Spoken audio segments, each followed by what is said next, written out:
Bed activities, strengthening exercises. First, single leg bridging. Flex the unaffected leg 90 degree. Lift the pelvis. Hold for 10 seconds. 1, 2, 3, 4, 5, 6, 7, 8, 9, 10. Relax. Double leg bridging. Flex both legs 90 degree. Lift the pelvis. Hold for 10 seconds.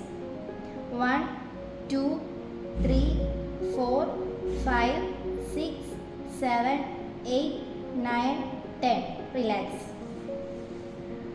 Pelvic shift. Patient in crook lying.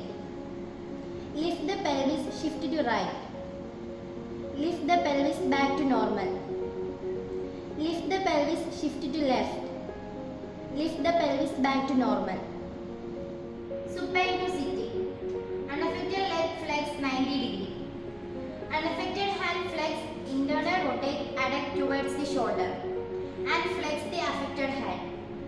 Therapist one hand on the shoulder, another hand on the knee and rotate the patient from supine to side leg.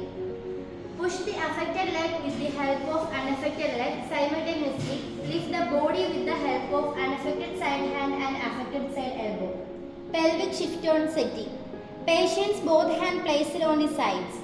Therapist support the affected side elbow to prevent the flexion. Lift the pelvic. Shift forward and backward. And shift right side back to normal and shift left side back to normal.